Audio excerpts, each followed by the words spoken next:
friends, welcome to Maqurs channel. So in the video நம்ம என்ன பார்க்க போறோம் அப்படினு பாத்தீங்கன்னா Photoshop Tutorials for Beginners Part-1 Interface. So last videoல என்ன சொல்லிருப்பேன் அப்படினு கேட்டிங்கன்னா எப்படி Photoshop இன்ஸ்டால் பண்றது அப்படின்றத நான் லாஸ்ட் வீடியோல சொல்லிருப்பேன். Photoshop உங்ககிட்ட ஆல்ரெடி இருக்கு அப்படினா ஓகே. அப்படி இல்லாதவங்க எனக்கு Photoshop லைஃப் டைம் வேணும், எனக்கு ட்ரையல் வெர்ஷன் வேணாம், நான் ஃபுல்லா லைஃப் டைம் யூஸ் பண்ணனும் அப்படினா என்னோட லாஸ்ட் வீடியோ பாருங்க. அதில் கிராக் வெர்ஷன் எப்படி இன்ஸ்டால் பண்ணுறதுன்னு சொல்லியிருப்பேன். அதோட டவுன்லோட் லிங்க்கு டிஸ்கிரிப்ஷனில் கொடுத்துருப்பேன். அதை யூஸ் பண்ணி நீங்கள் இன்ஸ்டால் பண்ணிக்கலாம். வாங்க இன்றைக்கி இந்த வீடியோக்குள்ளே போகலாம்.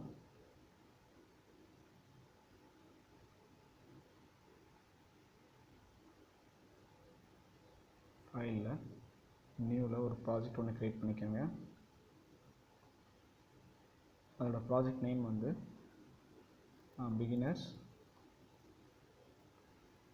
Part-1 Interface அப்படின்னு வச்சுக்கிறேன்.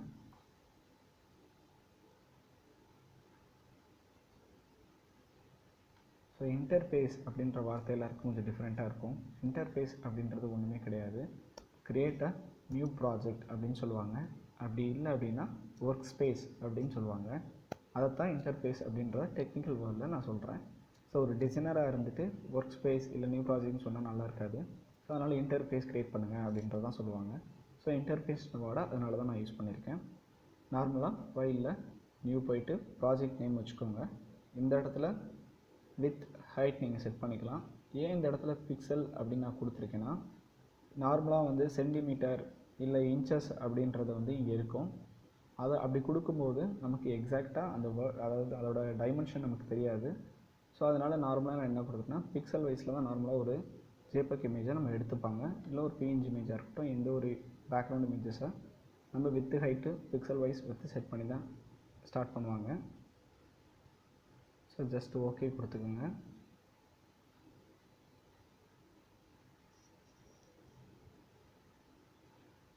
ஒரு நியூ ப்ராஜெக்ட் க்ரியேட் பண்ணதுக்கப்புறம் நீங்கள் ரைட் சைடில் பார்க்கலாம், லேயர்ஸ் அப்படின்னு ஒரு ஆப்ஷன் இருக்கும்.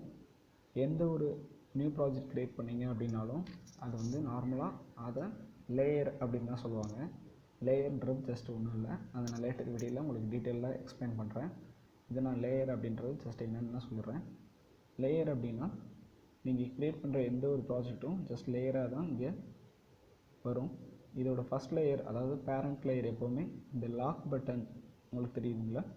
ஸோ இந்த லாக் பட்டன் வைஸ் தான் வரும். இந்த நம்ம லாக் எடுக்கணும் அப்படின்னா ஜஸ்ட் டபுள் கிளிக் பண்ணால் போதும், லாக்கு எடுத்துடலாம். லாக் எடுக்கும்போது அதோட பேக்ரவுண்ட் கலர் சேஞ்ச் பண்ணணும், இல்லை எனக்கு வந்து டிரான்ஸ்பரண்ட்டாக வேணும் அப்படின்றது நம்ம இங்கே நம்ம செக் பண்ணிக்கலாம். ஜஸ்ட் இப்போதைக்கு நான் அப்படியே கொடுக்குறேன். ஜஸ்ட் ஓகே கொடுத்துக்குங்க. எனக்கு டிரான்ஸ்பரண்ட்டாக வேணும், இனிஷியலாகவே டிரான்ஸ்பரண்ட்டாக அப்படின்றத வேணும் அப்படின்னா அது நான் என்னென்னு சொல்கிறேன். ஃபஸ்ட்டு டிரான்ஸ்பரண்ட் அப்படின்றது என்னென்னா, இந்த ஐக்கானை ஜஸ்ட் கிளிக் பண்ணுங்கள். அந்த ஐ சிம்பிள் இருக்குது பார்த்தீங்களா, அது ஜஸ்ட் கிளிக் பண்ணிங்கன்னா இதுதான் நம்ம டிரான்ஸ்பரண்ட் அப்படின்னு சொல்லுவாங்க. டிரான்ஸ்பரண்ட்னு ஜஸ்ட்டு கட்டமாக இருக்குது பார்த்தீங்களா, வித்தவுட் பேக்ரவுண்ட் கலர், அதைத்தான் நம்ம டிரான்ஸ்பரண்ட் அப்படின்னு சொல்லுவாங்க. இது with background colour. So white கலரில் இருக்குது பார்த்தீங்களா, இது பேக்ரவுண்ட் கலர். இதைத்தான் நம்ம டிரான்ஸ்பரண்ட் இமேஜ் இல்லை நார்மல் இமேஜ் அப்படின்றத நம்ம வந்து செக்ரிகேட் பண்ணிக்குவாங்க. இதோட ஃபஸ்ட் டூல் அப்படின்னு என்னென்னு கேட்டிங்கன்னா, ஃபோட்டோஷாப்போட ஃபஸ்ட் டூல் வந்து மூவ் டூல் தான். ஒரு டூல் நீங்கள் செலக்ட் பண்ணியிருக்கீங்க அப்படின்னா இந்த இடத்துல நீங்கள் செப்பரேட்டாக பார்த்துக்கலாம் அந்த டூல் செலக்ட் ஆகிருக்கிறத. இப்போ ஃபார் எக்ஸாம்பிள் செலக்ட் டூல் நான் செலக்ட் பண்ணுறேன். அதோட பேக்ரவுண்ட் பாருங்கள், நான் செலக்ட் பண்ணியிருக்கிறது தெரியும். So first tool move tool. Just அதை செலக்ட் பண்ணிவிட்டு உங்களோட மவுஸ் கிளிக் பண்ணி இதை மூவ் பண்ணிங்க அப்படின்னா மூவ் ஆகும். அந்த பர்பஸ்க்காக தான் நம்ம மூவ் டூல் யூஸ் பண்ணுறோம். நீங்கள் மூவ் பண்ணும்போதே பேக்ரவுண்டில் பாருங்கள் அதோட என்ன கலர் இருக்கும்னா டிரான்ஸ்பரண்ட்டாக தான் இருக்கும். ஸோ நான் ப்ரீவியஸாக சொன்ன மாதிரி தான் இது ஒரு பிஎன்ஜி ஃபார்மேட்டில் தான் டிரான்ஸ்பரண்ட் இமேஜ் சேவ் பண்ணுவாங்க. வித் பேக்ரவுண்ட் இமேஜஸ் வந்து ஜேபிஜி அப்படின்ற ஃபார்மேட்டில் நம்ம சேவ் பண்ணிக்கலாம். ஸோ இது ஜஸ்ட் நீங்கள் யூஸ் பண்ணி மூவ் பண்ணிக்கலாம். இப்போ நான் இன்கேஸ் இது மூவ் பண்ணி மிட் ஆஃப் த ஃபோட்டோக்கு நான் கொண்டு வந்துட்டேன் அப்படின்னா இப்போ நான் இந்த சேஞ்சஸை ரிவர்ட் பண்ணணும், எனக்கு இந்த சேஞ்சஸ் அகைன் இருந்த மாதிரியே பேக் டு ஃபார்முக்கு வரணும் அப்படின்னா எடிட் ஆப்ஷன் போயிட்டு ஸ்டெப் பேக்வேர்ட் அப்படின்ற ஆப்ஷனை கிளிக் பண்ணிக்கோங்க. ஸ்டெப் பேக்வேர்டு அப்படின்னா நீங்கள் ப்ரீவியஸாக ஃபஸ்ட்டு முன்னாடி என்ன ஸ்டெப் பண்ணீங்களோ அந்த ஸ்டெப்புக்கு போகும். ஸ்டெப் பை ஸ்டெப்பாக தான் அந்த ஸ்டெப் பேக்வேர்டுன்ற ஆப்ஷன் ஒர்க் ஆகும். ஸோ கொஞ்சம் முன்னாடி போகணும். இந்த மாதிரி ஒவ்வொரு சேஞ்சஸ்க்கும் நம்ம வந்து எடிட் போயிட்டு ஸ்டெப் பேக்வேர்டு கொடுத்து பண்ணணும் அப்படின்றது கிடையாது. அதோட அதோட ஷார்ட்கட் கீ கொடுத்துருக்காங்க. Alt + Ctrl+Z. Alt அமைக்கி Ctrl+Z அப்படின்னா சேம் ஃபார்மேட்டுக்கு வந்துடும். இப்போ ஒரு ரெக்டாங்கிள் ஷேப் ஒன்று நான் க்ரியேட் பண்ண போகிறேன். இங்கே இந்த இடத்துல போனீங்க, ஜஸ்ட் இந்த இடத்துல ட்ராக் பண்ணிங்க அப்படின்னாலுமே ஓவர் பண்ணிங்கன்னா ரெக்டாங்கிள் டூல் அப்படின்றது எல்லா டூலோட நேமும் நமக்கு இந்த இடத்துல பார்க்க முடியும். Move tool, select tool. So இந்த டூல்ஸோட எக்ஸ்ப்ளனேஷன் அப்படின்னா எல்லா டூலோட எக்ஸ்ப்ளனேஷனும் நான் லேட்டர் வீடியோஸ்லாம் சொல்லியிருக்கேன், பாருங்கள். ஃபஸ்ட்டு இப்போ நான் ரைட் கிளிக் பண்ணேன் அப்படின்னா ரெக்டாங்கிள் மட்டும் கிடையாது, எலிப்ஸ் இருக்கும், ரவுண்ட் ரெக்டாங்கிள் இருக்கும், பாலிகன் இருக்கும். ஜஸ்ட்டு இப்போ நான் ரெக்டாங்கிள் மட்டும் கொடுத்துட்றேன். ஸோ ரெக்டாங்கிள் கொடுத்துட்டு இந்த இடத்துல ப்ளஸ் சிம்பிள் மாதிரி பார்க்கலாம். நீங்கள் ஜஸ்ட் இப்படி கிளிக் பண்ணி அப்படியே ட்ராக் பண்ணிங்க அப்படின்னா ஒரு ரெக்டாங்கிள் ஒன்று க்ரியேட் ஆயிரும். நான் ஆல்ரெடி சொல்லியிருந்தேன், எந்த ஒரு ஆப்ஜெக்ட் நீங்கள் க்ரியேட் பண்ணாலும் சைடில் அது ஒரு லேயராக க்ரியேட் ஆயிரும். ஸோ இந்த லேயருக்கு பார்த்தீங்கன்னா லாக் டூல் வரலை, ஓகேங்களா? ஏன்னா இது வந்து ஜஸ்ட்டு சைல்டு லேயர் தான். ஸோ பேரண்ட் லேயருக்கு மட்டும்தான் உங்களுக்கு லாக் ஜென்ரேட் ஆகும். அந்த லாக்கு அதை பற்றின டீட்டெயில்ஸ் எல்லாமே நான் லேட்டர் வீடியோவில் சொல்கிறேன், பாருங்கள். ஸோ இதோட நான் கலர் சேஞ்ச் பண்ணணும் அப்படின்னா இந்த இடத்துல ஃபில்லுன்னு ஒரு ஆப்ஷன் இருக்கும், அது ஜஸ்ட் கிளிக் பண்ணுங்கள். ஸோ ரெட்டை நான் கிளிக் பண்ணிட்டேன்.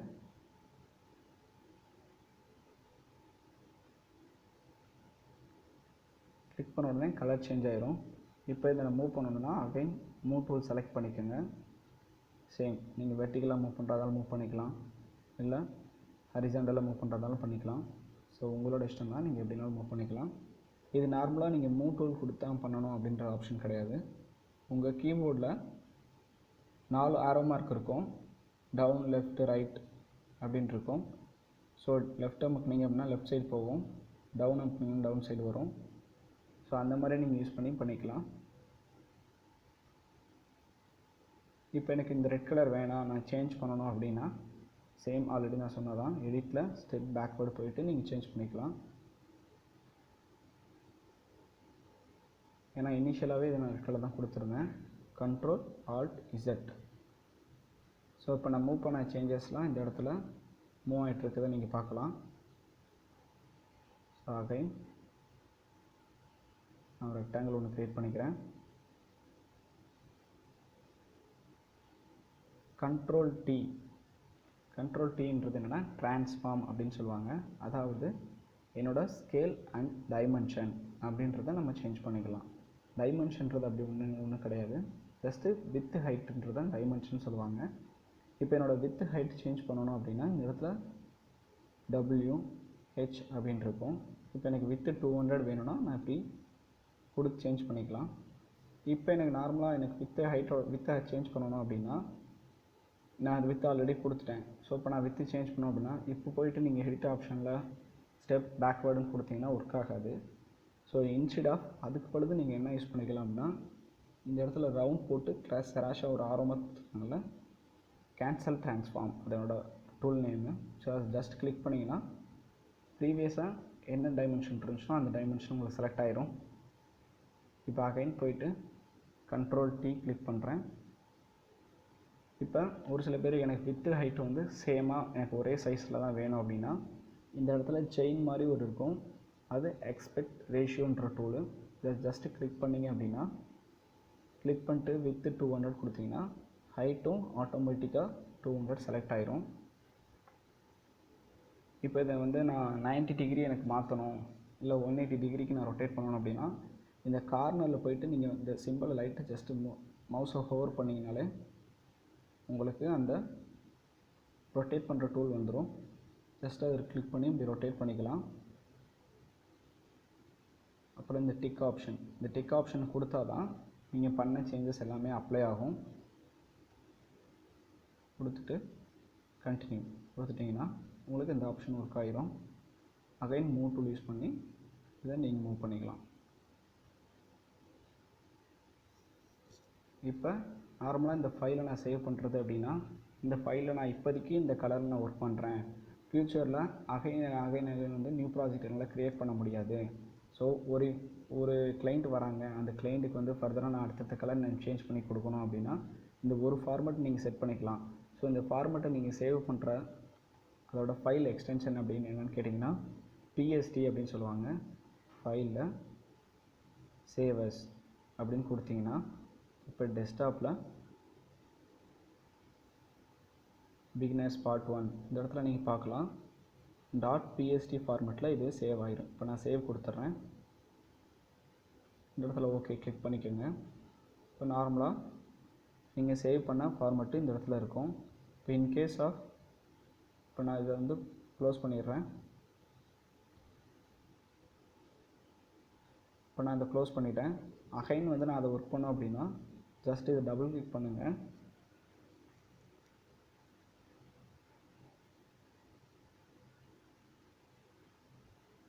டபுள் கிளிக் பண்ணிங்கன்னா ஆல்ரெடி ஒர்க் பண்ண சேஞ்சஸ் எல்லாமே அப்படியே தான் இருக்கும். இதை டபுள் கிளிக் பண்ணிங்கன்னா இந்த இடத்துல நீங்கள் கலர் சேஞ்ச் பண்ணிக்கலாம். அதாவது இந்த ரெக்டாங்கிள் லேயரை டபுள் கிளிக் பண்ணிங்கன்னா நீங்கள் அந்த இடத்துல கலர் சேஞ்சஸ் பண்ணிக்கலாம். சேஞ்ச் பண்ணிவிட்டு இப்போ நார்மலாக பிஎஸ்டியாக நீங்கள் சேவ் பண்ணிடுவீங்க. இப்போ எனக்கு இமேஜஸாக இது எனக்கு வரணும் அப்படின்னா ஃபைலில் சேவஸ் போயிட்டு டெஸ்க்டாப்பில் இந்த இடத்துல கிளிக் பண்ணிங்கன்னா எல்லா ஃபார்மேட்டும் இருக்கும். ஸோ இதோட ஜேபிஜி ஃபார்மேட் நான் ஆல்ரெடி உங்களுக்கு சொன்னதான். வித் பேக்ரவுண்ட் அப்படின்னா ஜேபிஜி ஃபார்மேட் வரும். வித் பேக்ரவுண்ட்லேயுமே நம்ம பிஎன்ஜி சேவ் பண்ணலாம். பட் பிஎன்ஜியோட பர்பஸ் அப்படின்னா என்னென்னு கேட்டிங்கன்னா ஜஸ்ட்டு ட்ரான்ஸ்பரண்ட்டாக எனக்கு வேணும் அப்படின்றக்காக தான் நம்ம பிஎன்ஜியோட பர்பஸ் நம்ம கொடுத்துருப்பாங்க. ஸோ அந்த டைமிங்கில் நம்ம பிஎன்ஜி சேவ் பண்ணிக்கலாம். ஸோ அதுக்கு எக்ஸாம்பிள் அப்படின்னா இதை நம்ம சொல்லுவேன். இது பார்த்திங்க அப்படின்னா இதுதான் என்னோடய லோகோ. ஸோ இந்த லோகோக்கு பேக்ரவுண்ட் கலர் எதுவுமே இல்லை. ஸோ இது வந்து பார்த்திங்கன்னா இது ஒரு பிஎன்ஜி ஃபார்மேட்டில் இருக்குது. இது நெக்ஸ்ட் லோகோ. ஸோ இந்த லோகோவில் பார்த்திங்கன்னா ஒயிட் கலர் பேக்ரவுண்ட் இருக்குது. ஸோ இதோட ரெண்டு ஃபார்மேட்டும் இப்போ நான் உங்களுக்கு காட்டுறேன். அதோட எக்ஸ்டென்ஷன் எப்படி இருக்குன்றதையும் காட்டுறேன். இப்போ நார்மலாக இதோட எக்ஸ்டென்ஷன் டைப் ஆஃப் ஃபைல் அப்படின்னா பிஎன்ஜி இமேஜ் அப்படின்னு இருக்கும். ரைட் கிளிக் பண்ணி ப்ராப்பர்ட்டிஸ் போனீங்கன்னா .jpg அப்படின்னு இருக்கும். ஸோ சேம் ஃபார்மேட்டில் தான் இப்போ நான் சேவ் பண்ண போகிறேன். ஜேபிஜின்றதை நான் கிளிக் பண்ணிவிட்டு பிகினர்ஸ் part-1 இன்டர்ஃபேஸ் அப்படின்னு சேவ் பண்ணிக்கிறேன்.